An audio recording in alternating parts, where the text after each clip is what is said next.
Right, good morning everyone. You're joining me on the first full day of our annual trip away. Normally this time of year, it's end of October, we like to get away, things are quietening down a little bit, we like to get away with the guys from work and have a week somewhere, have a good time, have a bit of a laugh and hopefully catch a few carp. We're back on foreign soil this year for the first time since we were at Teliats 2 years ago, which was a great trip. We had quite a few fish, some more than others. Some real big uns on the banks. That was awesome. Last year we were at Bramblemere in the Cotswolds. We had a week on there. Bit of a different week. I only did a few days on Bramblemere myself, and I swapped over with Sam, who's also here. But this year we've got a full week at it. Everyone's here all week, and we are in the Champagne region of France at Etang de Bows.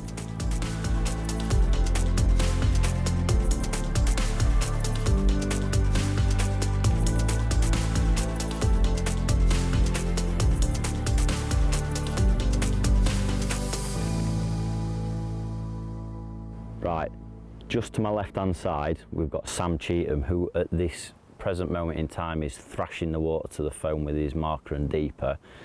There's a little bit of a bay between me and Sam, and he's probably, I don't know, 70-80 yards that way.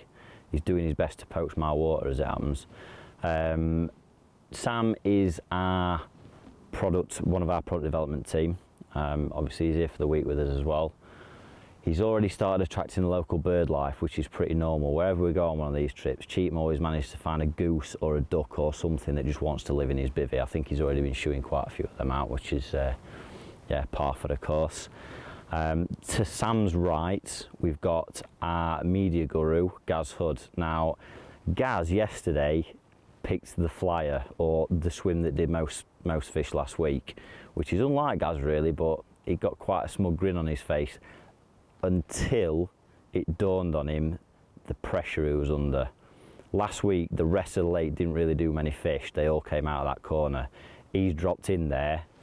The dread of thinking, I'd best really pull one out that here, was quite evident. We were setting up, getting the bivvies up, and there were fish everywhere down his margin. He's got quite a nice margin running away to the left hand side, and they were nutting out everywhere. So he's dragged the rod out and thought, right, while I'm setting up, shoved it together. I think it even got a 2-week-old upbait on it, and he's flicked it out towards these fish, put it down. He's not even turned his buzzer on, it's gone. And he's managed to bag himself a 24.5 common, which real peach of a fish, beautiful carp. So we're obviously all made up for him. Nice fish to start the week as well, within half an hour of chucking out. So yeah, awesome, nice start for him, and he's smiling a bit more as well, which is nice. So moving on from Gaz in a clockwise motion, you go down past the lodge, and then other side of the lodge we've got Jerry Bridger. Now Jerry is our sales and marketing director, also the star of productions such as Bullcam, which you may have seen kicking around. Gel, true to form, got here last night, got himself sorted and started getting his gear out straight away. He's been fishing for probably 12 hours now, and I don't think he's had a lot, to be quite honest, but it's early days. I've got quite a nice view of the lake from here, and I have seen quite a few fish down towards that bottom end, which him and Gaz are fishing into. So I'm sure it won't be long before he starts picking some fish up. And no doubt he's got a little few extras in his box of tricks that he's going to be trying this week. Next up from Jerry on the bottom bank is Matt Quibell. Now Matt is our product development manager. We got here, got unloaded, Matt dropped his gear in the swim, set his bivvy up, and he hasn't cast out yet. It's currently lunchtime on Sunday. If he chucks out before Monday morning, I will be very surprised. He's probably following his usual tactic of give them a bit of room, let them get their heads down, eat a bit of bait and feel comfortable. I know he wasn't overly impressed with where he came on the draw.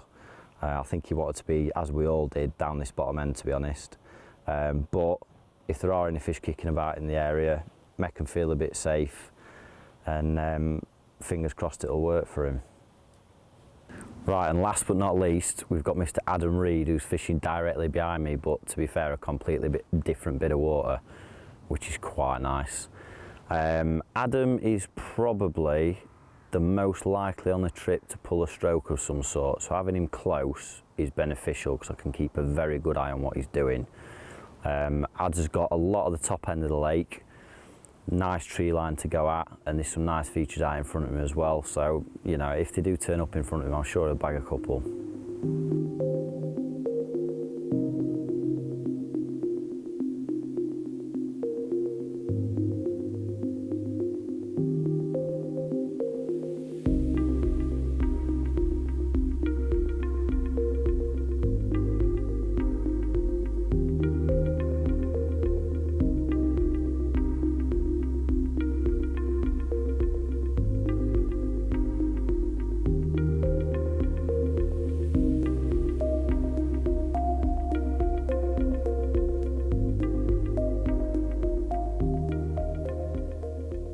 Yeah, drew the flyer, the peg that everybody wanted when we first got here, so no pressure.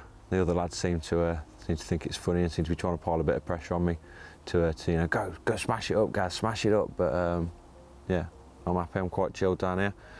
I'm trying to take it easy, not going wild with the bait or anything like that. I'm literally fishing singles. That's how I caught that fish when I got here yesterday.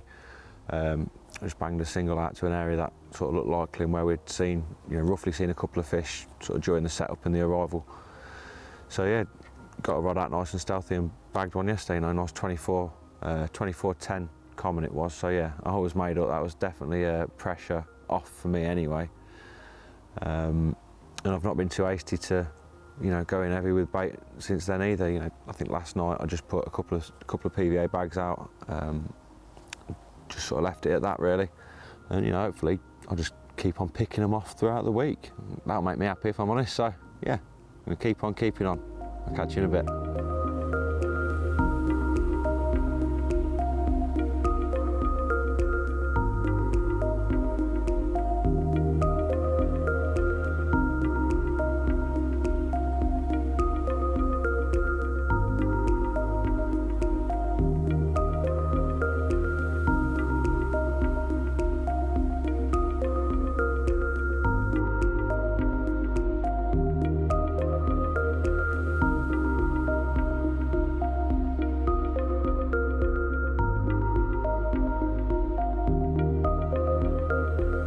Well, good afternoon and welcome to Peg 3 on Etang de Bows. This swim is also known as Jeff's, so I'm sure that probably relates back to the previous owner. Anyway, just over 24 hours in, and whilst there's no fish to report in Peg 3, there's certainly been a lot going on. After yesterday's arrival, in true form, you journey through the night. We stayed overnight in a little hotel, which, to be fair, was pretty good. Managed to get a few hours sleep, and then via the supermarket to stock up on all sorts of bits and pieces, bread and cheese and a bit of wine and some nice beers.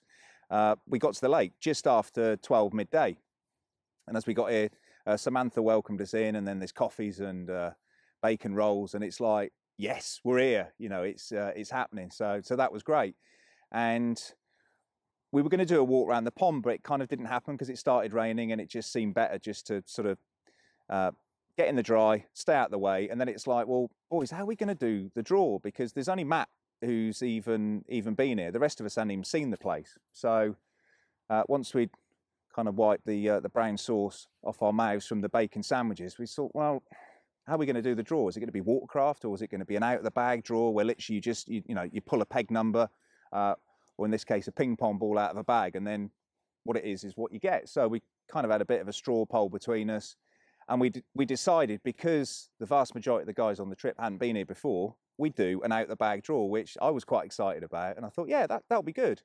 And in some ways, it's a lot fairer. What you pull is what you get. So we kind of set about getting all the gear out of the van and out of my car, and it was just carnage. There was gear everywhere. Literally, our Ford Transit, our work van, was just stuffed, and there's just gear just kept coming out. Rod bags, beds, buckets, just loads of kit, and a fair bit of bait as well, which we had to we put in the freezer. So once we made an average job of getting the kit out of the van, and like I mentioned, there was kit everywhere, and it got to the point where we need to get the draw done. So kind of gathered everybody around. outside the clubhouse in the big swim, and it was like, right, out the bag drawer, what you get is where you're going to be. So it's always a tense moment, and I could see Adam Reed, the look on his face, he just, not panic stricken, but he was excited. And then Gaz was like next to me one side, and I got Matt's not saying anything, and Gaz is all twitchy, and it's just great at draw time. So anyway, in we go. Everybody's hands go in, take your ball, and you just want to have a look at it, and you're thinking, what swim am I going to get in? Is it going to be one of the good ones? Is it going to be peg 5, which I think most people kind of wanted? And then we did the reveal. And John Walker, he is sneaky, because he had a look at his before we had a look at ours, and I saw him smile, and I thought, that git's got a good swim. Will it be peg 5, I wonder? Anyway, we revealed, it's blooming Gary Hood's got peg 5. I'm in peg 3, and I'm thinking, where's that? Is that a good swim? I didn't know. John Walker's in peg 8, and it was a good vibe and a good buzz. And I think as it kind of settled down, I think Gaz was, I think he was more concerned that he drew the peg that did most of the fish last week. So we were like, yeah, go on, Gaz, that's mega. So we kind of started to load the van up, moving the kit round to the other side. And as it was, it worked out quite well, because we've got Adam in peg 9, John in peg 8, and then Sam's in 6 and Gaz is 5. So we're able to do all of their kit in one hit. And then me, Matt, and Tom. Matt incidentally is in peg 2, I'm in peg 3. So we literally kind of loaded stuff in my car, on top of my car, and then just shot round. So, and you know, kind of got set up at our leisure. Since then, in peg 3, I noticed yesterday afternoon that no one was really doing a great deal. So, me being the little trickster that I am, I thought, well, if everybody's going to keep it quiet and they're all tired, oh, sorry, I'm all tired, I'm going to crack on. You've got a week. And the way I look at it, either you can fish all stealthy and covert and try and let the fish come to you, or the way that I tend to do it, which is perhaps a little bit different, fish for them. You've got a week, fish for them. Get your bait in, get your spots, and establish it as quickly as possible and make the most of the time that you've got. And I think this time of year, it's going to be tricky. Make the most of you know, the time that you've got. What happens if you've got the fish on you for 2 days and you're being all covert, you haven't got your rods in, and you've missed your opportunity? It's just ridiculous. I don't know the lake, so I decided to put bait in and find spots the first afternoon where others didn't. And I'm not saying I'm right and they're wrong, but that's what I did. So sat watching in the swim, it appeared there was a lot of fish in front of Gaz. And as I mentioned, Gaz was a little bit twitchy. So we like a bit of pressure, and he's had a lot of fish on him and still has now. And that's where we're seeing the vast majority of them. So, yeah, Gaz was fortunate enough to get a bite very quickly. And I think he wasn't even going to put a rod in. So it's just, you know, it goes to show, the fish are on you, you've got to fish for him. And to be fair to him, he's done ever so well, put a rod out and got a bite. So today there has been more activity around the pond, people leading up, markering, baiting up. I kind of got most of that out of the way yesterday. So, you know, maybe I'm a day ahead of everyone. My traps are set, now I've just got to be patient. So we're going into the evening, about an hour or so's time, food will be coming round. And yeah, get settled in for the evening until later. So we're finally here, Bows Lake in France. Been immensely excited about the trip, but to be honest, it's been a crazy period at work, and I haven't had much time to do any research, which I would normally like to do.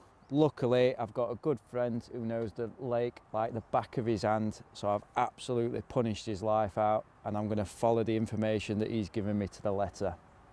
So the main thing I've learned coming to France over the years is you've got to listen to the information that people give you. I've been given several spots around the lake. Unfortunately, I've been given the swim list, and swim to where I am was the bottom choice. However, as we know, fish swim around, and I'm hoping by keeping it quiet, the fish drift up this way. But unfortunately, Mr. Hood down there has got other ideas.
just taking a couple of minutes to reflect on an absolutely awesome 12 hours really. Lots happened. Yesterday evening after tea time, I think I was around here just having a bit of a chinwag with Sam, and the left-hander was just whacked round, played that, and felt like a really good fish, but unfortunately hook pull, just happens really. Quickly tied the bag up again, put a bag out back over there, and again it's probably about an hour later the rod ripped off, and again another hook pull. So at that point I had to make a couple of changes to the rig. Got that rig back out on the spot, and nothing's happened from that spot since I cast that rig back out. But this morning, got up, looked at the rods, thought nothing's happened. So I'm walking out the bivvy, putting my shirt on, and the right-hander, which I'd sort of aimed over towards the clubhouse yesterday at 20 wraps, has just started ticking off nicely. Pick the rod up, and yeah, just nice to play a fish in open water in the daylight and just take it all in. So yeah, with French fighter planes roaring overhead, I got to experience playing a good French carp in my swim. With a couple of lads had come around to join me as well, and when that went in the net, sort of knew it was a PB as it rolled into the net, and over the moon, bit of back slapping went on, etc, etc. Got her up on the scales, £39.14, so I would happily take that. PB before that was £37 from the Blue Pool in Reading, England. So yeah, second fish and a new PB. Can't really get much better than that, can you?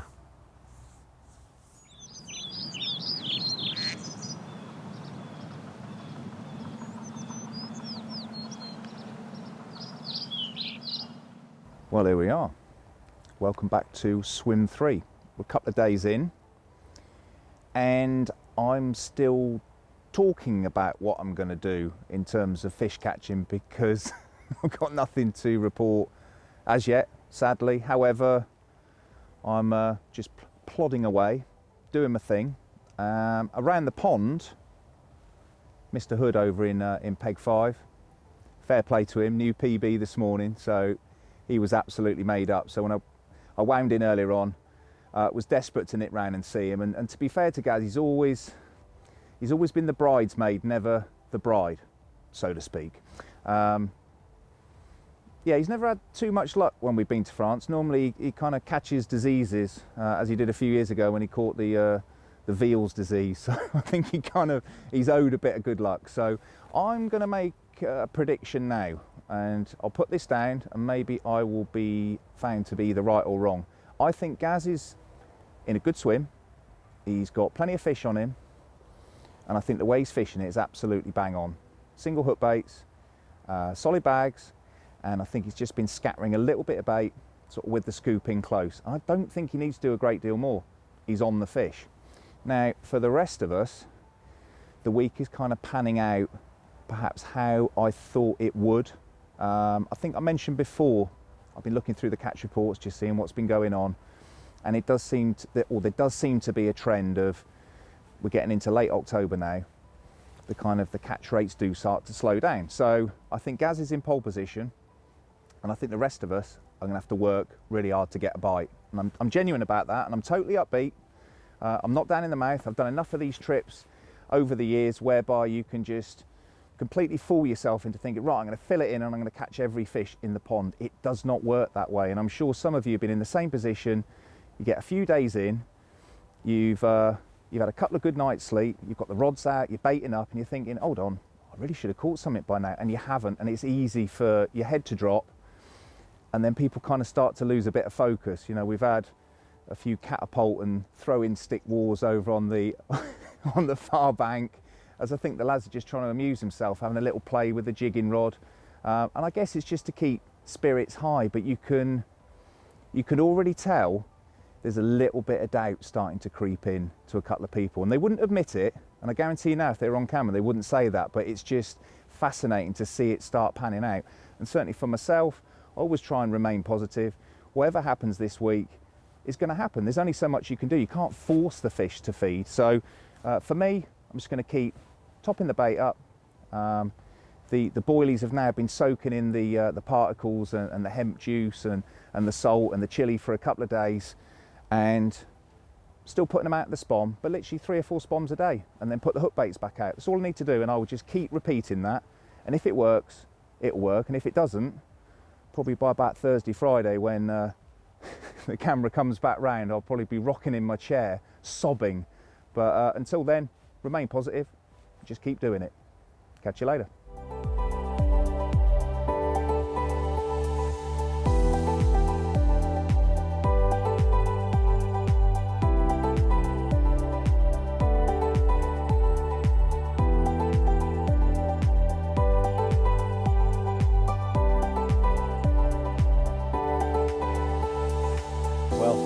What a difference 24 hours makes. Yesterday all the fish were stacked up in Gazza's corner. Thought, no chance at all, they're all going to stay stacked up in that corner. But anyway, the wind's carried on pushing down there, and they're changing tactics. Oh, George. Where's it going, son? What the hell is that? Really sorry to have to interrupt. However, there's something very important we need to do. Now, normally it's customary on our little expeditions to have a trophy for the largest fish. This wasn't actually mentioned earlier on, so I'm playing a bit of catch up here.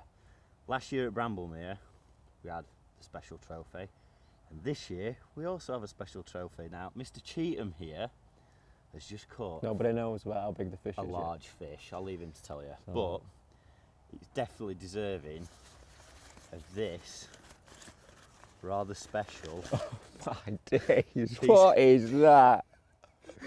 What is Piece that? of silverware. Oh my days. So, I'm going to leave you two to it, but mate, Oh my days.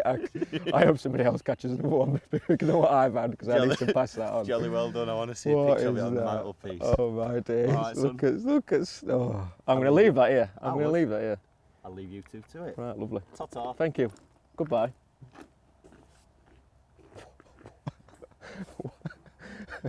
I'm speechless. What is that? What is that? That is shocking. Anyway, where were I? So yeah, what a difference 24 hours makes. All the fish were stacked up in Gazza's corner, all along the reed line. I don't know if you can see that in the distance. And I just thought, it's just not going to happen. So I had to rethink of my tactics, started off spomming. I spoke to a few people who fish on here, and they've said it's predominantly a bait boat water. So obviously the boat goes out, big scattering of bait in quite a tight patch. So going on that basis, I thought I had a rethink and stopped the spomming completely. I went to a boilie only approach with a throwing stick. So yesterday I put not a lot of bait out, probably about 1 kilo of bait across 2 rods, and then one shorter, again with a throwing stick. So no spomming at all, quite a wide area, probably the size of 2 bivvies. So this morning I've received a couple of bleeps, and you know, as you do, what's happening here? So I climbed out of the sleeping bag, got to the rod, and just as I got to the rod, the line picked up, classic big fish take, pulled straight up to the rod and just started taking line really slow. So as I picked the rod up, the fish starts shaking its head really violently, and I'm thinking, this is really strange. This is either a really small fish or it could be a pike or a predator. So I'm playing the fish, I'm just sort of pumping it in, it's coming back nice and slow, and I think it's maybe a mid-double or 20. So as it comes back to me, playing it, and all of a sudden I get it on the rod tip, and Jesus, it flat rodded me. It just went zzz, took loads of line, went straight out, and 25 minutes later I managed to scoop it in the net. Now I didn't have an head torch on at this time, so I was leaning forward with the net trying to scoop it in. As I scooped it in, I got the head in, then I got the stomach in, and then I managed to get the tail in. So 3 attempts of lifting it in, I got it in. So I knew it was quite a good fish. So I thought, I've got a 30 pounder. So went back to the swim, secured the net, got my head torch, shined the head torch in to see my prize, and lo and behold, it was an absolute colossal beast. I sort of turned a bit to mush then, my legs went a bit, I thought, oh, what is this? Can't wait to get it on the scales. So got the fish out and sort of weighed it and stuff, and it tipped the scales round to 50 pound 6 ounce, which I am elated about. It's a new French PB for me.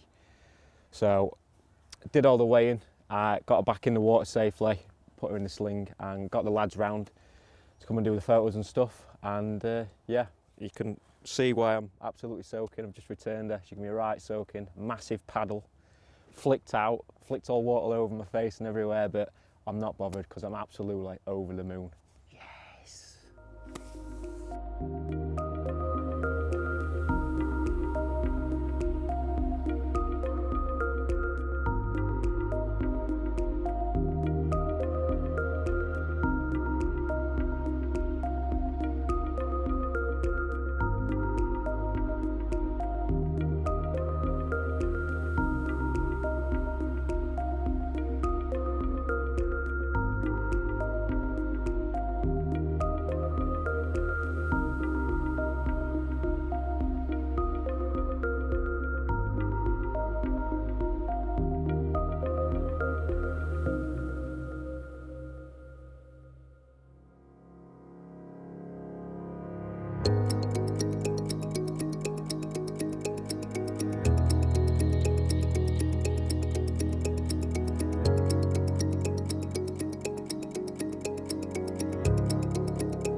Not had a proper look at the fish. I think it's 50s. Oh, the talk from the crowd is that it might be a little bit bigger. I'm going to get a little bit shaky anyway. I've got the Signet Rubens, the 60 pounders. I genuinely hope it spins past 60 pound. But to be quite honest, quite frank, I don't care, it's a carp. Well happy. I'm feeling a bit shaky now, to be honest. That's where the head starts to go. Fortunately, I'm surrounded by people who know what they're doing, so we'll be all right. Well, sort of know what they're doing.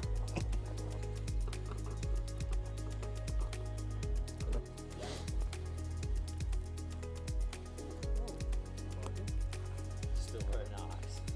50 summit. £50, 14 ounces. That'll do. Oh, will it? That will do. Oh, I'm cool with that. Where's the old? Let's go. Okay. First Bows carp for the bull. It's a blooming 50. At least my average weight is is pretty good. Come on, babes. Oh, oh, hello. Yes. This is absolutely why we do it. That's a big buzz. 50 from a new water, 3 nights in. It's all been a bit quiet and you've just got to keep the faith. I think that was exactly what we were talking about yesterday evening. Just keep plugging away, keep the bait going in. If you're patient, stick with your spots. This can be the result. Absolutely made up. That's fantastic.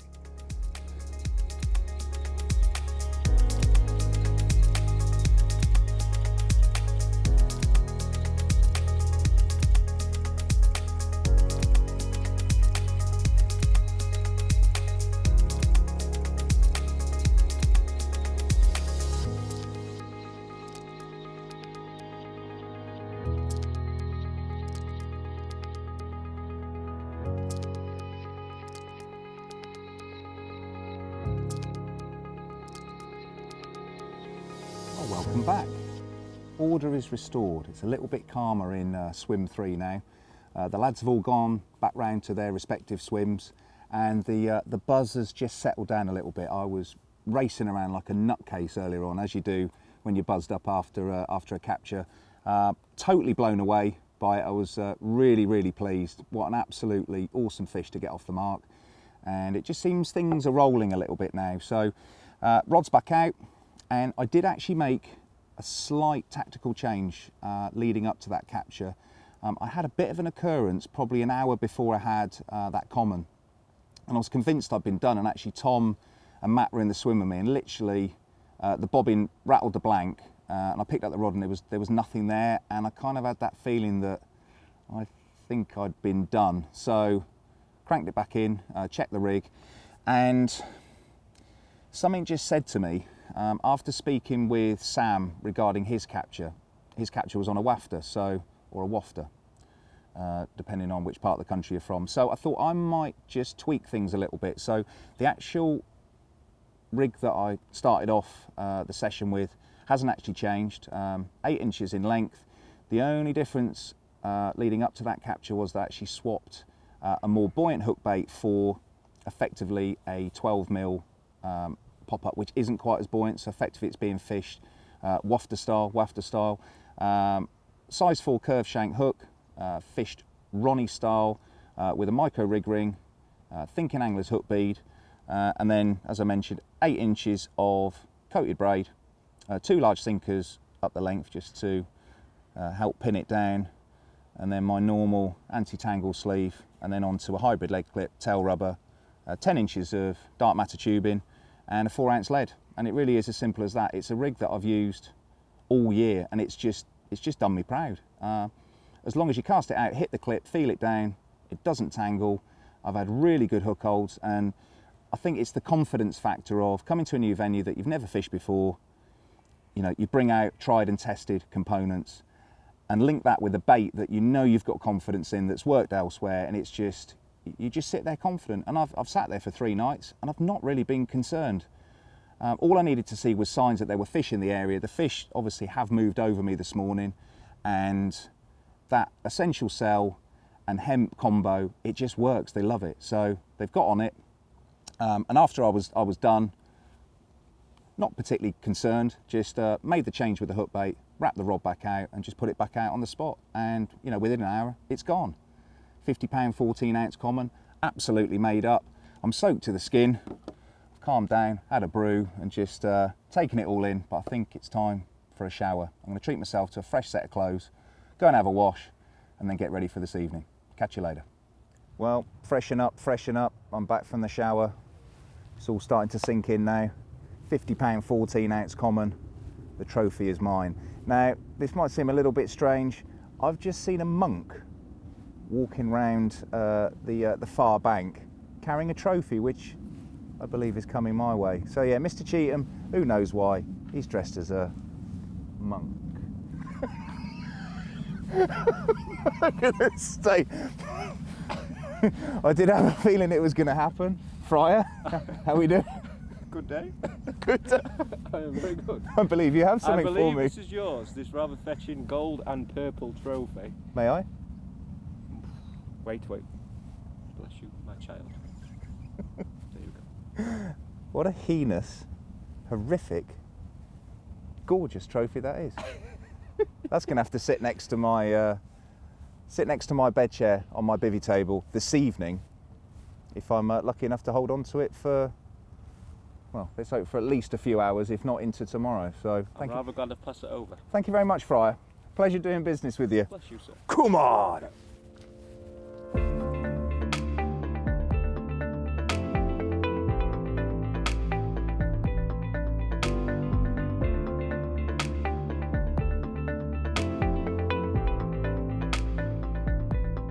Welcome to Adam and John Catch Absolutely Nothing.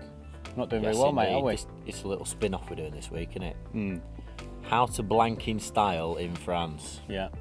So what's your thoughts then? Let's have your thoughts so far. How you think the week's unfolding? We're Tuesday afternoon.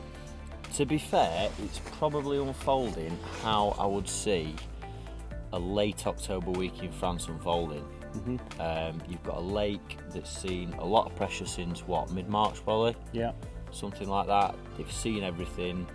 They've had anglers on it every week of the month, and they've had enough. They've been hammered. Yeah. Well, it's interesting. I mean, the fish that have been caught so far are in Gaz's corner, and Sam just to his right, and Jerry probably 30 yards behind Gary, really, isn't he? It's probably worth at this point explaining how everyone's actually situated. Okay. Whole thing. You've got the lodge down about the lake's essentially an L shape. We're on the inside of the L, so we're on the point. Everybody else is on the outside, and what you've got is right down at the bottom end in 5. Gaz is casting into a corner, and he's only going so far, and there's quite a lot of the bottom margin that isn't getting a bait. You've got Jerry coming at it from the opposite side. Yeah. Him and Gaz are kind of going towards each other in the middle, but there's a big area of water where they're getting no pressure whatsoever. The weather's dictating that they want to be down that far end of the lake. Yeah. And I think just the fact that there's no lines in there, it's keeping them there, isn't it? Yeah, I think so. It's a difficult one as well this time of year, isn't it? I know when the draw happened, everybody wanted to be in that swim where Gaz is. Yeah. I think we all thought he might have caught more than he has so far, but to be fair, he's had 4 bites, has he? He's had 4 So, bites. We can't argue with that, but it's the deepest part of the lake, and I don't know about you, but I've found this time of year, whether we're in France or at home, if they're in an area and you're looking at the catch reports, they've been there for a while, getting them to move it just ain't going to happen, is it? They tend to just sit there for long periods of time, and I think unless we have a massive new wind change and a change in temperature, I can't see the main pod of fish moving from that area of the lake. So I still think you're in with a shout, because you're not talking about a huge amount of distance from to drift across. No. But for me, I'm a very positive person normally with fishing, and I always think there's a chance. But if you could look at the lake now, the wind sort of starts from my left and hits the lake, and it's just fairly consistent. Is it at this point that we start playing the neighbours' sad music? Yeah, I think we better. Yeah, I think we are. Get their violins out for me. No, I'm having a great time anyway, and I mean, to see those 2 50-pounders this morning was amazing, incredible. wasn't it? And that's all you come here for, really, to hope somebody gets in on the act and catches something. But we'll keep trying. To be fair, Ads, it is Tuesday. You Yeah. know, we've got, 4 more nights at this? Yeah. Anything can happen in 4 nights. Yeah. Yeah, they've got a bit of moving about to do, but I think today we've started to see that. Yeah. You know, Saturday night, Sunday morning, it looked like every single fish in the lake was in front of Gaz. Yeah.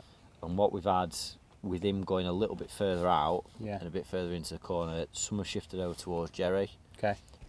Sam's fishing to Gaz's right. Yeah. He's picked one up early this morning. So they're obviously having a bit of a mooch about. Yeah. Although I wasn't up, Sam was away early this morning, kind of 2-3 o'clock. Yeah.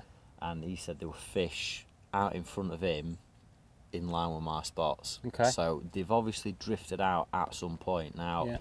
I've not had any indication whatsoever that they visited me. They may No. have, they may not, but whatever's happened, they haven't Yeah. let me know. But there's definitely fish moving about in the main body of the lake. Yeah. Still concentrated down the bottom end, but, you know, we'll see. Okay, well, that's all we can do, innit? I mean, Yeah. it's worth, we sort of realised this morning, didn't we? Last week, for the total week, it done 9 bites, was Yeah. it? And we're on 6 bites, 4 fish landed. Yes. So Tuesday afternoon, like you say, if we can keep that average going, we're going to have a slightly better week than the lads last week, aren't we? Which again is all you can Fingers hope crossed. for. Until then, I'll make you a nice cup of tea, shall I? Coffee, Coffee. please. Okay. Don't drink tea, even though it's the Yorkshire stuff. Yeah. God's County, of course. I'll make you a strong coffee then. We're definitely on the coffee, but do you think there's anything we can do different to what we're doing now? Do you know, I don't. I just think it's one of those situations. I haven't put a lot of bait in. I'm just going to stay on my spots, because I think the worst thing you can do in a situation like this is start chasing it, start going longer, start going on the gravel instead of off the gravel, and chasing you in everything you're doing, and then you end up with 10 or 11 spots of bait out in the lake. You get that one visit, one chance throughout the week, and if you haven't got your rig on that area, then your chance is gone, innit? So, That's quite an interesting point, actually, because it's very easy from where we're sat. I mean, we can see everyone, can't we? yeah, It's very easy from where we're sat to think, right, he's getting bites, he's getting bites, yeah, he's getting bites, we've not had bites, and you can just start deviating from what you think is going to work. yeah, I need to be trying this, I need to be trying that. And at the end of the day, if the fish aren't coming over you and feeding, yeah. or if they're not even there in the first place, it doesn't Yeah. matter what you do, you're not going to catch fish. That's right. Um, I think the only time you implement the changes when you're away like this for a week is when you can clearly see there's fish on you and you should have caught. if we'd got fish nutting out over our spots constantly, flat spotting, everything else, and you weren't getting bites, it'd be a problem. Yeah. It would, it'd be a problem. Yeah, But you don't feel so bad when you're blanking when you've clearly got nothing in front of you. It's not so bad. You can sit down and have confidence in the rigs. We've caught on them before. We've caught on the exact setup and baiting strategy as we've done before. So I think it's a case of, like you say, sit on your hands and hope we get a chance. at the end of the day, the carp, and what works for another carp, in all fairness, is probably going to work for these carp. Yeah. So if you're fishing to the best of your ability with gear and bait that you're confident in, if you're not getting bites, the probability is you aren't getting visited. Yeah, exactly that. But as we said before, it's Tuesday, that can all change. Yeah. If they come over us, we should start picking some up. Touch me. Indeed. I'll put the kettle on. Get the kettle on. Just about to start spodding. Literally, what time is it? About 4:45, something like that. So, just thinking about getting the gear out for the night. To be fair, I wasn't planning on redoing the rods. I was going to freshen each spot up with about 10 spoms. Just the boilie particle mix that I've been putting out. The spod rod's clipped up against the bivvy now. I just wrapped it out and bobbin pulled up tight. Because I'm backleading, just to try and keep as much line out the way as possible. As per normal, bobbin just pulled up tight, the tip started pulling down, and that was enough. Just lifted into it, and yeah, carp on. So, but it's just plodding around nicely out front at the minute. Not messing about with it either, but it's just taking line. Keeps getting to within about 30 yards of the bank, and then doing another 10-15 yards. Fossilised old reels doing the job.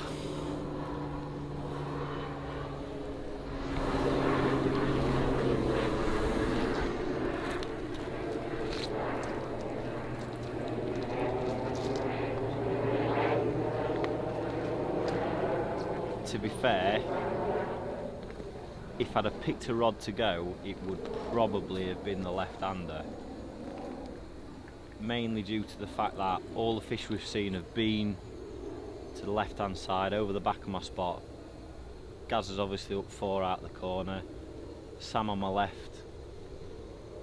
He had that stunning 50 this morning, and Jerry's fish, again, that 50-pound common, that came probably directly in line with this spot, but 60-70 yards to the far side. So there's been fish pinging about between all 4 of us. I'm the last man out the bowl to get a bite. Keep going. Keep it up. Yeah. Yay! Yes! Flawless! Woohoo! That was proper. That's huge!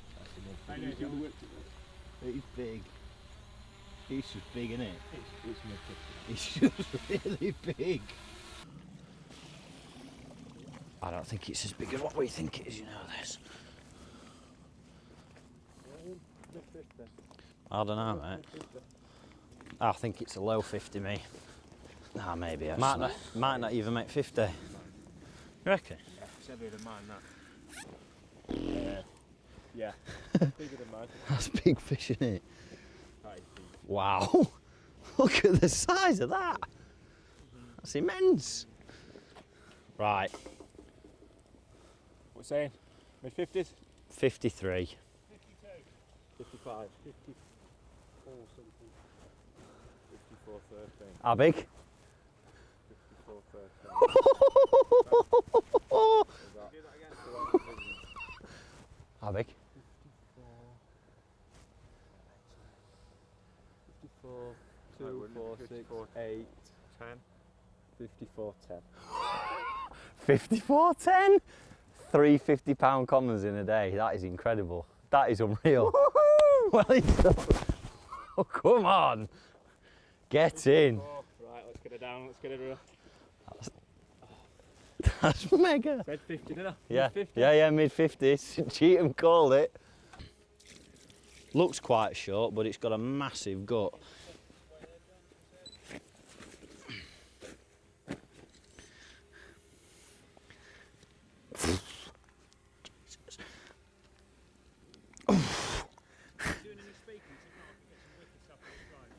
There we go. That is a proper animal. And to be fair, it's Tuesday evening, but that is literally trip made. I can't believe that. It's just immense, isn't it? Get the saddle for it. Does need a saddle.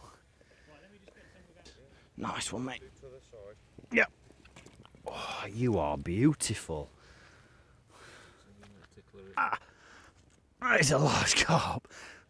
Yeah, got him. How's that look?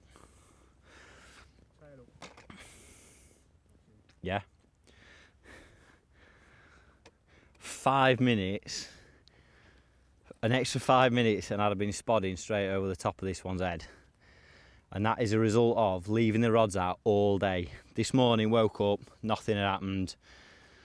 Obviously Sam caught one to my left, Jerry had one to my right and more or less straight out. I knew there were a few fish in the area, so I thought I'll leave them and just let them, if they want to, drift over the bait. And to be fair, I thought it would be the left-hander that went, because that's been the closest rod to where all the action's been. So, but I was just about to stick another kilo out for the evening and off it went. And this is the result, £54, what, 10 ounce? Yeah, 54.10. So I'm just a bit chuffed at the minute. 54.10 common, which is my second biggest common ever actually, and my first fish from Etang de Bows. So what a way to open your account. Incredible. And it's only Tuesday. Mega. Absolutely mega.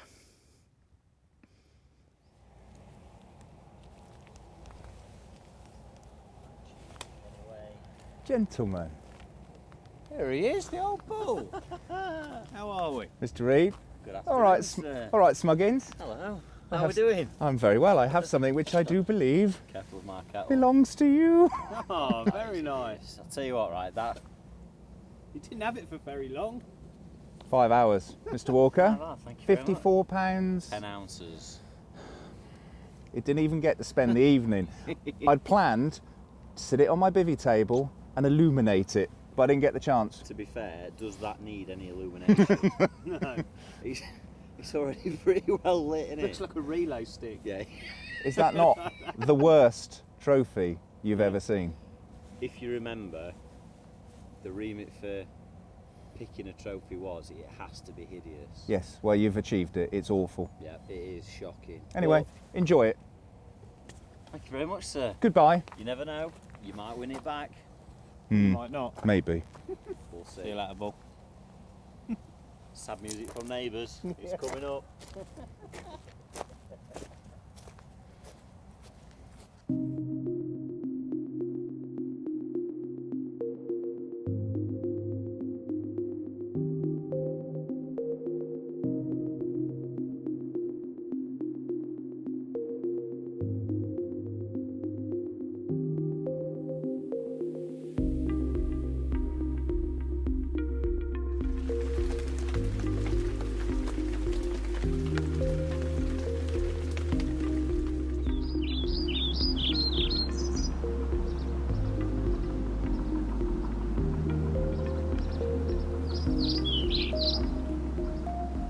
So here we are, Wednesday morning.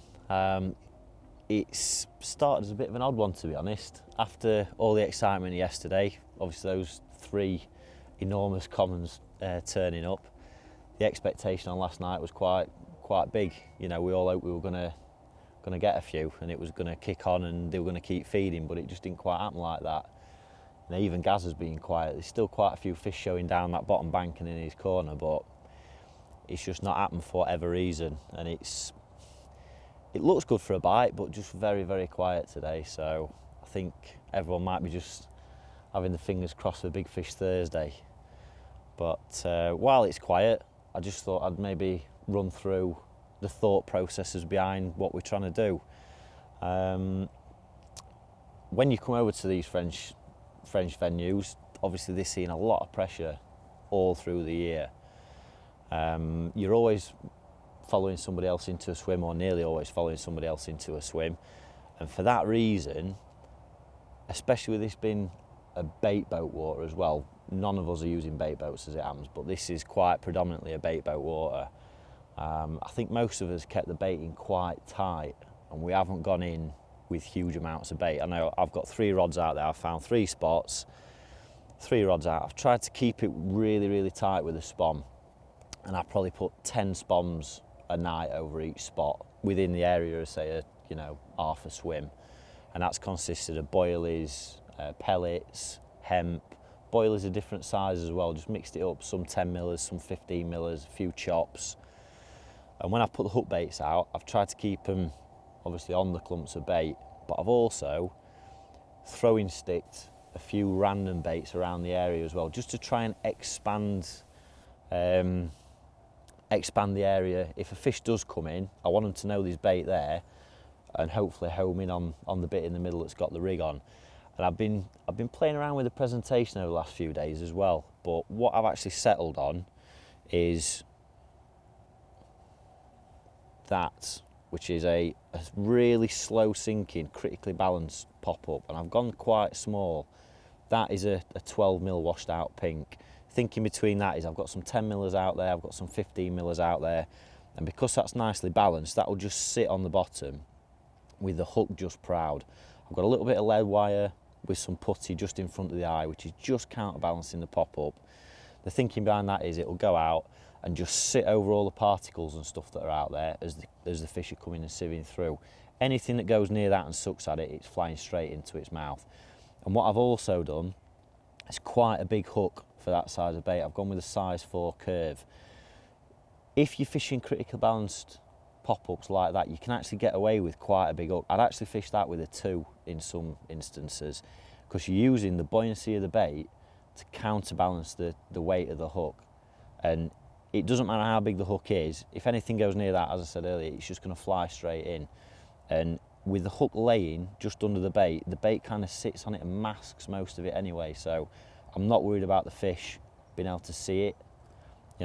That's what that's doing is with that bigger hook, because these are really big carp. A lot of these fish are 40, 50, 60 pounders, which are a lot bigger than the majority of the fish that we're going to be catching back at home. And it's a big old mouth. Some of these fish you can actually get an orange in there, not that you try it, but you could actually get something like that into the mouth. So there's a lot of area that you're trying to grab hold of, and a big hook will actually drop down faster than a smaller hook will. In my head, that gives you a lot more chance of actually pricking one and getting a decent hook hold. So that's gone out on top of the spod mix that's out there, and that will just be sat there ready to do its thing. Well, it's Wednesday at Etang de Bows, and we've approached the halfway point of our week-long session. So far there's already been some ups, some downs, some highs, some lows. Gaz starting off, probably as we predicted, off to a flyer. And then Tuesday, what a day Tuesday was. Started off with Sam, £50 common. And then a bit of action for me, around about 11 o'clock, £50 common. And then just to complete the trio, old Johnny Walker, he's been blanking loads recently. So the relief from him to land that 54 was just awesome. And that just capped off possibly one of the best, probably one of the best days that I've witnessed in my time angling abroad. It was absolutely brilliant. 3 £50 commons, just couldn't get any better. Wednesday, on the other hand, has been just the complete flip. It's just been flat and quiet, and a bit like the weather really. It's just felt dead. There's just not really been anything going on. And from the highs of Tuesday, it has just felt really flat. So we took the decision, we needed to go to the shop, top up our supplies, food, get a few beers, with the hope that we will be toasting and celebrating some further captures to come. And that really has been Wednesday. It's been a bit disappointing, to be honest. However, we're going into this evening, and I think it's moving in the direction of Gaz perhaps getting another bite or two. It just feels like those fish are still down in front of him.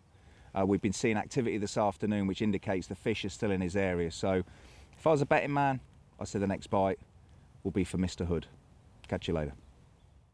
Wow, you join me here on what is now Thursday morning, and what can I say? Yeah, this session is going from good to extremely better.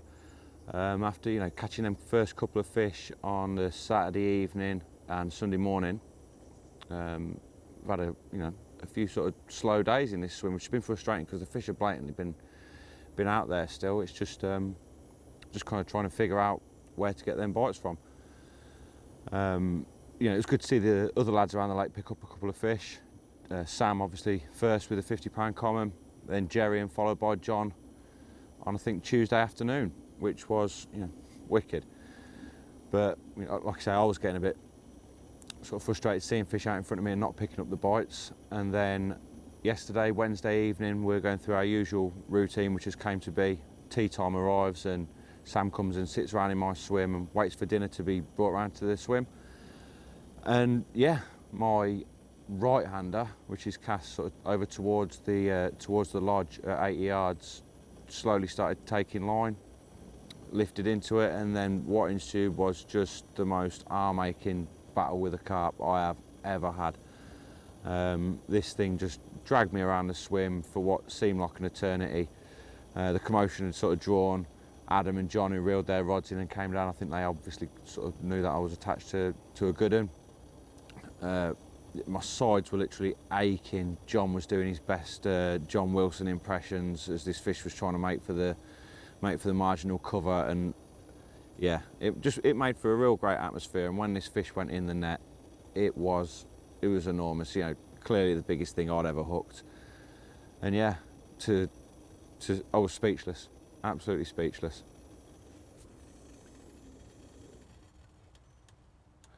So yeah. Saw it in the net, just absolutely massive mirror. It's great to have, you know, good friends here with me as well. Got out on the bank, did the photographs, never lifted anything that big in my life before, and yeah, I'm not ashamed to say I was struggling a bit, but mega chuffed with how the pics came out. And obviously once we put her back in the water, John did the standard thing, new personal best, big bucket of water all over you. But, you know, you take them things with it, and as I was playing the fish, there was still fish showing. They were showing even shorter. They were showing at about 40 or 50 yards range. So the lads G'd me up into tying another bag up. I got that one lobbed out, and then we settled down to watch a film just at the back of Sam's swim, which is just down to the right from here. And I think the film had been on about 15-20 minutes, and that rod, which I'd lobbed out short, that absolutely screamed off. And if the 50 pulled me around a bit, this fish absolutely beat me up. It was just a mental, long common, you know, real built like a river fish, long and lean, built for fighting, tore around the swim for what felt like an eternity. In the net, yeah, buzzing, over the moon with that as well. So 2 fish in, you know, the space of a couple of hours had really sort of relifted my spirits for this swim. And, you know, wake up this morning, no more activity, but hey, it's Big Fish Thursday. Seems like there's still fish out in the swim. You know, I'm really, really hoping that I'll get a couple more, and I'd love to see a couple of the other lads around the pond catch some more too.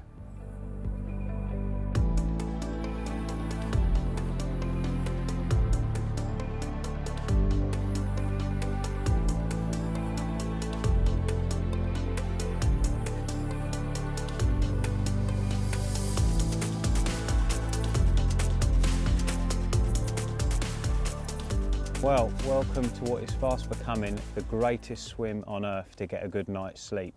It's been pretty tough going this half of the lake. Myself, Matt and Tom really are up against it, I think. The majority of the fish haven't moved from the bowl.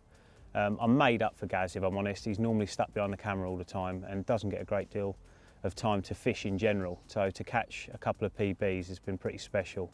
And to sort of be involved with that is always nice. It's sort of the next best thing to catching great fish yourself, and it's been really good. But we're not going to give up. We're going to treat it as a sort of new 48-hour session now with 2 nights still to go. And we have seen our first fish in this half of the lake, and that is no exaggeration. We've seen nothing. They've not been showing loads down the other end, but they've been showing enough to keep your confidence up. But this end's been non-existent. But we've seen one, and a good one, so not too far off my rods either. So you never know, we're just going to keep plugging away. I've got the rod still up in the snags, which I just can't believe there isn't resident fish up there.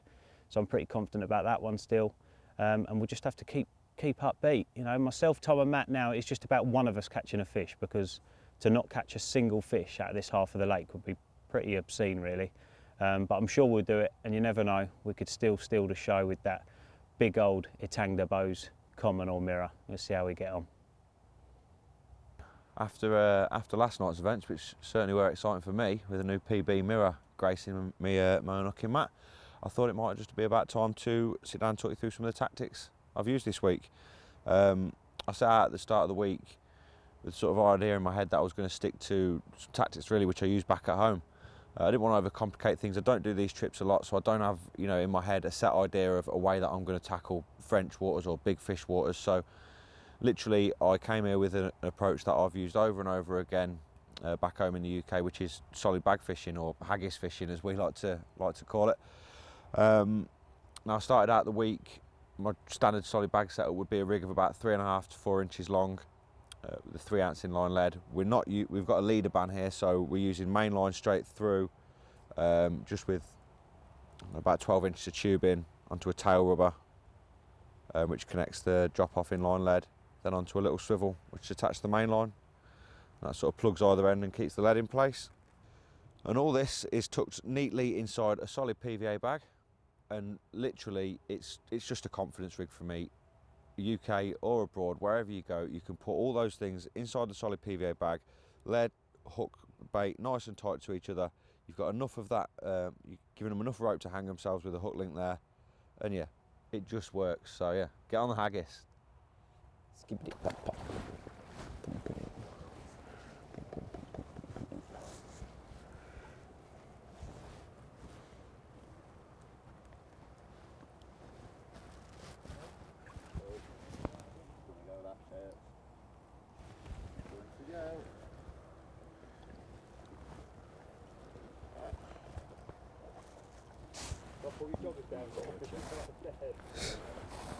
Alright, lift.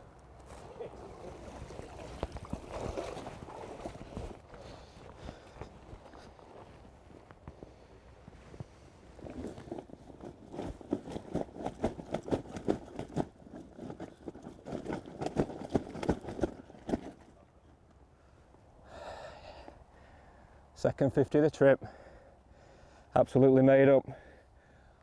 Caught on a new spot that I found yesterday. God, it's heavy. What a carp, what a carp.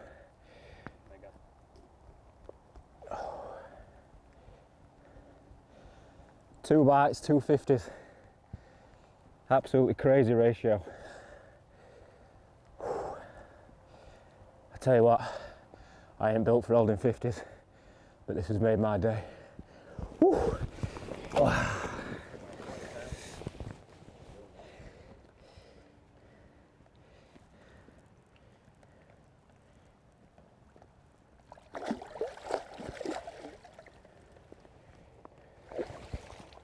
Yeah, baby!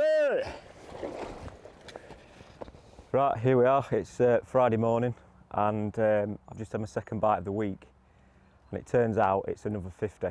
So that's 2 bites and 2 50-pounders landed. Absolutely over the moon.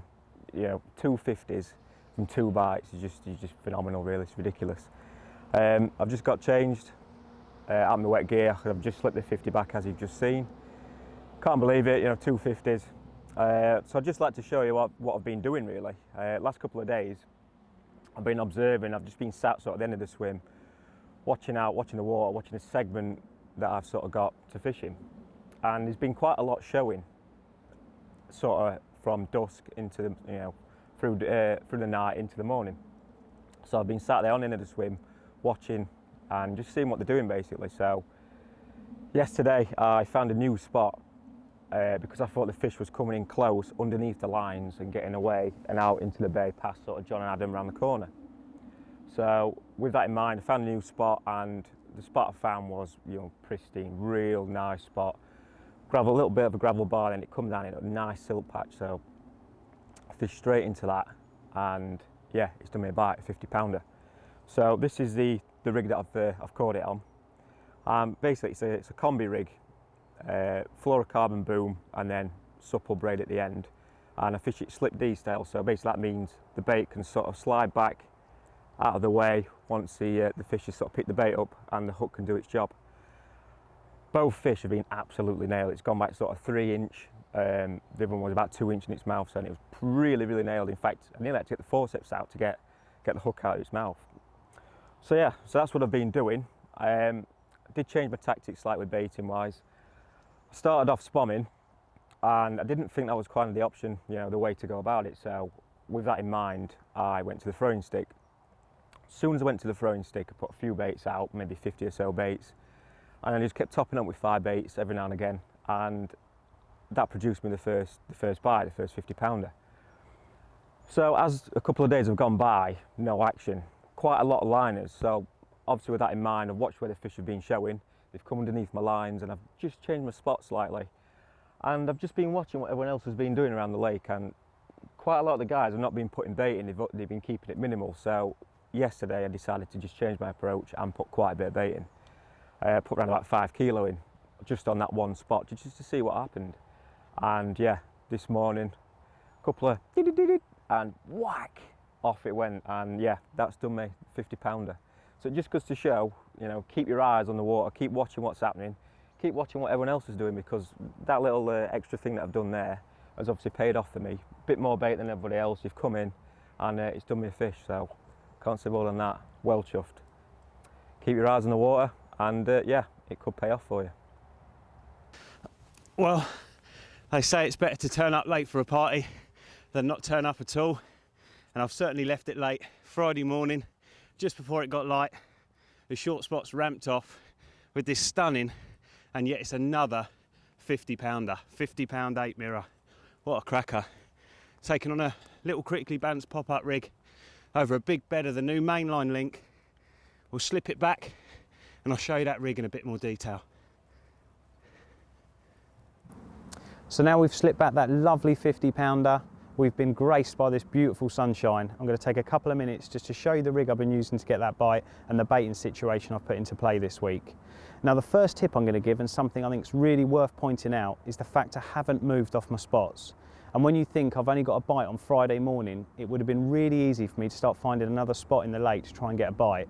But 9 times out of 10, all that happens is when you're fishing for that one chance like I've been this week, you end up with 6 or 7 spots baited in your swim, and 9 times out of 10 you'll get a carp visit you, and it'll be the one you haven't got the rig on. So if there's a biggest piece of advice I can give you when session angling, whether it be home or abroad, stick to your spots, because the rewards will come. Now first of all, the bait I've been using this week has been really simple. This time of year I love straight boilie. The only thing I do differently to it is I add liquid to it. Now at the moment I'm using the mainline link, and I'm adding metamino liquid. Now this is lovely and a really nice combination with the boilie. I always do this as well before I come away. I'll do it before I put the bait in the freezer. Now this way, when you get the bait out and it falls out, it's full of goodness, and you've just got that little bit of an edge on everyone else. So it's well worth giving a go. If you just like to use straight boilie, add a bit of liquid to it, you'll be surprised the difference it can make. Now as for the rig, it's quite simple, something I've been using for a few years now, both home and abroad. It's a critically balanced pop-up rig, and all you'll need to make it is some 15-pound dark matter braid, a size 4-quarter curve, some 12-pound IQ, a micro hook ring swivel, and a medium sinker. You'll also need a little bit of the dark matter putty. This controls how slow or how fast the bait sinks. I like it to fish really, really slow sinking. That way you get the really nice hook holds right back in the mouth, and you're not going to lose carp when you're getting hook holds like that. And I'll finish the whole thing off with my favourite 12mm pineapple high visual pop-up. It's well worth giving a go. You can try it both home and abroad. Let's hope it catches you a few carp.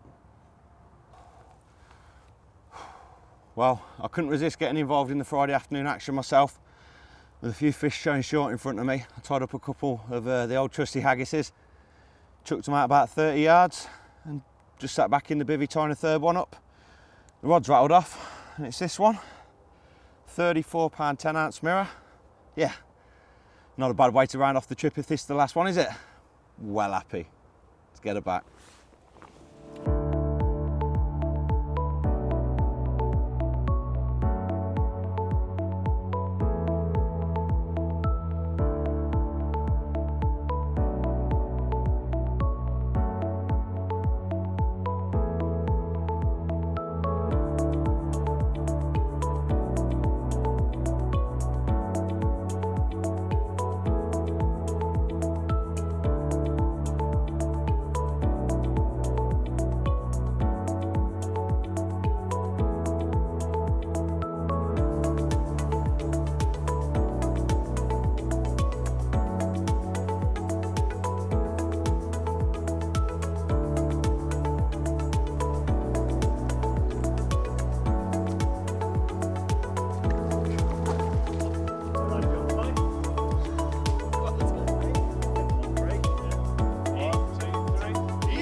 anybody back at home was wondering, that's Adam Reed's unique playing style. A carp rod does normally bend when you've got a fish on. Just saying. Just careful. It could be 38. Oh, 34 what? 35. 35. Looks very close to 36 pounds, I think. Ooh. What is it? 35.15, is it? no. It's 35.8. Beautiful. Well, if it lets me hold her for a couple of seconds, there's fish number 2. Unfortunately, I lost one about 20 minutes before this one, but it just goes to show you, whoop, easy. You've just got to stick with those spots. That rod down the end's done me nothing all week. A little bit changing the weather, and there you go, 2 bites in no time. And fish number 2, so I'm made up with this one. And it looks good for another one. Well, a tough week has turned into a fantastic week. 3 bites today, well 4 bites today, lost 1, landed 3. This being the latest, cracking common, my first common of the trip. And not to be greedy, but I've still got fish out there. I've got 1 rod doing the damage, my rod down in the snags. I'm just spraying link all over the bay in the bottom corner, and they can't get enough of it because the bites are coming thick and fast. Hopefully this ain't the last. What a cracker. Well, it's that stage of the week, Friday afternoon. It always comes round with dread on these trips. Literally, the weeks just seem to melt away. Before you know it, Sunday turns into Monday, and then it's Wednesday, Thursday, Friday, and here we are, Friday afternoon. And personally speaking, it's been a relatively slow week, and I am just very, very grateful that I did get one opportunity and it resulted in such a fantastic fish. Absolutely made up. Certainly this week is far from being just about me. The group of lads that we've had on the trip, not only are they work colleagues, they're great mates, and we don't actually get many opportunities to fish together. So when we do, it really is, you've got to grab it with both hands and just enjoy it. The banter, the laughs, probably the ribbing that's been going on as well. It's just been brilliant. And although the fishing on this particular bank has been a little bit slow, we've had 1 fish landed and 1 loss. We've been listening to them over the other side, having a whale of a time under the cover of darkness. And especially, you know, Gaz has fished brilliantly. He probably hasn't fished abroad as much as some of us, but he's grasped it. He's held on to the fish all week, and as a result has done really well. And he's just fished quietly, stealthy, you know, fishing his little solid bags, I would imagine. So, you know, well done to him. Sam also fished brilliantly. Perhaps wasn't quite on the fish like Gaz was, but to come out at this stage with 2 50-pounders is absolutely fantastic. And then backed up by John's 50 and then also Adam's this morning. It really has been a roller coaster ride. So aside from the fishing, these trips really are a great opportunity to get our heads together in terms of product development ideas. Let's be fair, you can't develop product in an office. The ideas always come from situations or problems or issues that you find when you're out on the bank. So to bring the team together on the bank in this kind of way, not so much like product development meetings, but ideas get thrown around, and it's, you know, just little things that we can follow when we get back. Aside from that, we've also get the chance to test out some new products that are potentially going to come through to market at some point. We've been playing around with Mainline's link boilies as well. That's an exciting one for me because I've not had the chance to use the bait, so and it seems to have done really well this week. You know, the lads have been using it, so that bodes well. And probably most exciting for me is getting the lads out actually using the new Trakker rods, which we're testing at the moment. Yes, you heard that right, Trakker rods. This is where it starts. You've got to get out and field test and use the rods. Personally, myself, Adam, Matt, John, Sam, we've been using various prototypes probably for the last 6 months. So again, we've brought them in, we've been using them. So yeah, it's really exciting, and this is kind of where it happens. So fortunately, the rain has moved off.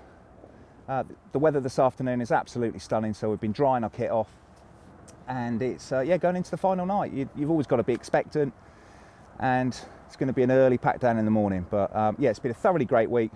We've really enjoyed it. It's probably going to be my last big session of the year. So for yourselves, if you're planning on a trip coming up soon, enjoy it and be lucky, and tight lines. Catch you next time. Well, John boy, we're sitting here a little bit happier than we were a couple of days ago. Yeah, just a bit, mate. Just a bit. Obviously, when we last spoke, it'd been a bit slow, a bit steady. Things have certainly picked up midweek, haven't they? It's been fantastic, mate. I must admit, I did not see a bite coming down my end. I really didn't. No. I didn't give up, just kept going and kept the spots going. And to get that 50 this morning has, well, it's made my trip now. It was lovely to see your big 50 and Sam's, and obviously going around and sharing Jerry's little moment. And Gaz has had just a remarkable week in the corner, which is nice. Fantastic week. Because obviously he doesn't get to fish a great deal. He's normally stuck behind the camera. But yeah, going into the last night, we're sort of semi-getting packed up now, aren't we? And still a chance of another one, I reckon. Yeah, definitely. I mean, that weather change, it started to switch wind-wise last night, didn't it, really? Yeah. It just started trickling down into your corner, which has looked pretty devoid of fish most of the week, hasn't it? Yeah. And that wind swung, and did we see one late last night? Yeah, we saw one late last night. And then hours later, you could hear them crashing, and they were definitely switching more around to my right-hand side. Yeah.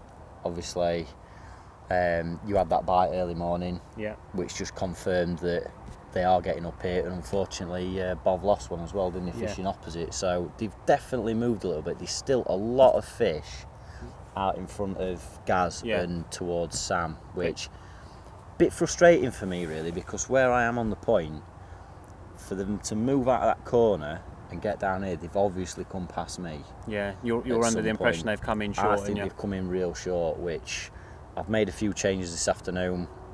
I've kept a couple of rods on the spots that I've caught, well, the spot I've caught off, and one of my other long spots, which I'm really confident in. But I've shifted a rod just round to the right, really short, only, 5 wraps, so yeah. 20 yards.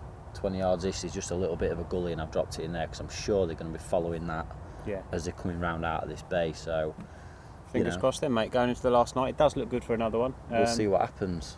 But if you don't see us again, thanks very much for watching. We've really enjoyed it. We're really looking forward to getting out again. We've already been sat around planning on where we could possibly have another go. But thanks for your company all week, John. And you, mate. It's been fantastic. It's been a pleasure. Really enjoyed it. And let's hope we can snare one more tonight. Yeah, you never know. Hopefully, you'll be seeing us in the morning. Yeah, but if you don't, remember, you ain't going to catch them sitting at home. So get yourselves out there.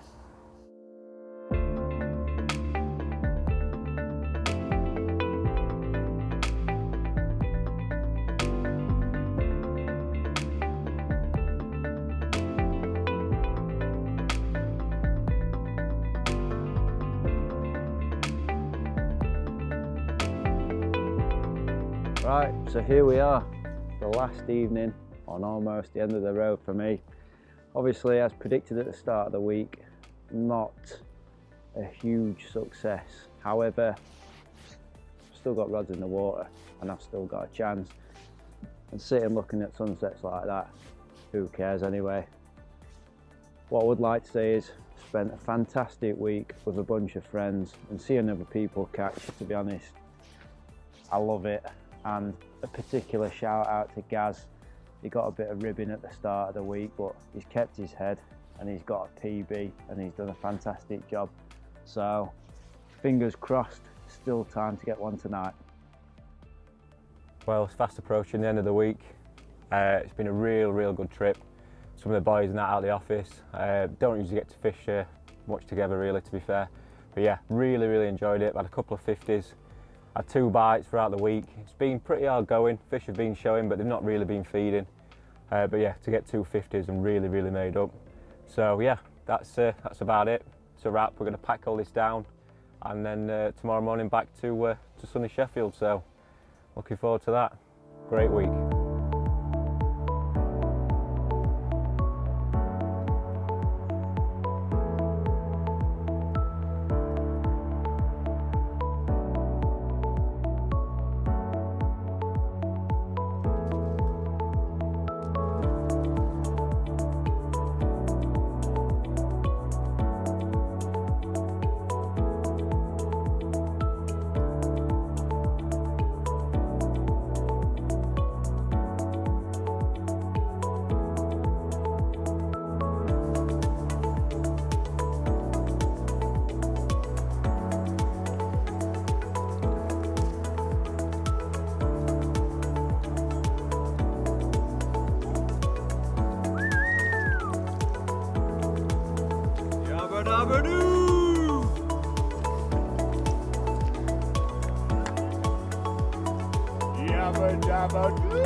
Well, that was a bit of a turn up. We're just finishing off our Friday evening tea.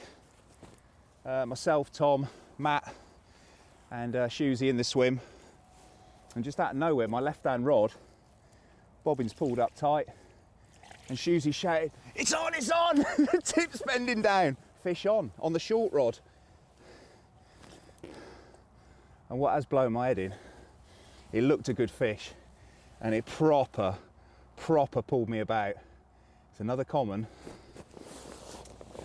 And what's proper absolutely blown my head in. It's another 50 pound common. 50 pound, 4 ounces.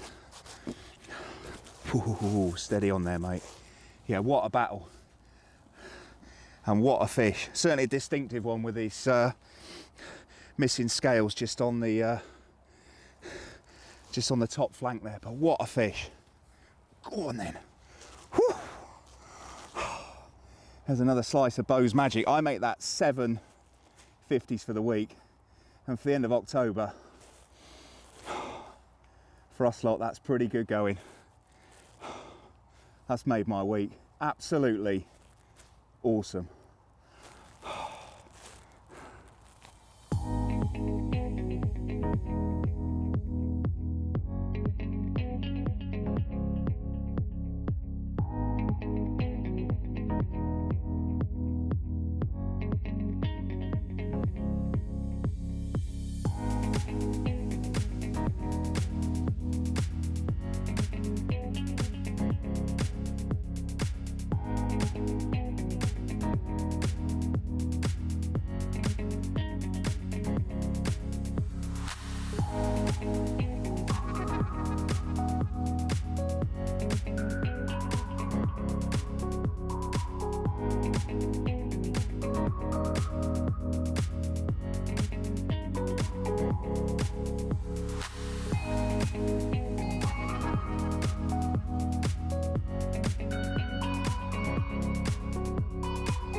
Bonjour. We're finally here, Bows Lake in France.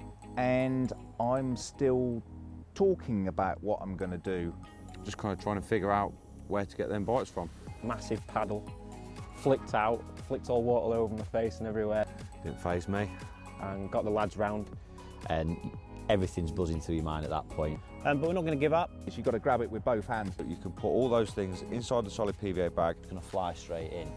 And Fortunately, I'm surrounded by people who know what they're doing, so.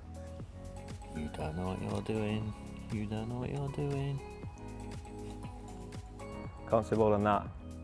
The camera comes back round, I'll probably be rocking in my chair, sobbing. Took loads of line. It's been fantastic. It's been absolutely banging up. Remember, you ain't going to catch them sitting at home. So get yourselves out there. That'd be brilliant, that. Cheesy is that? Yeah.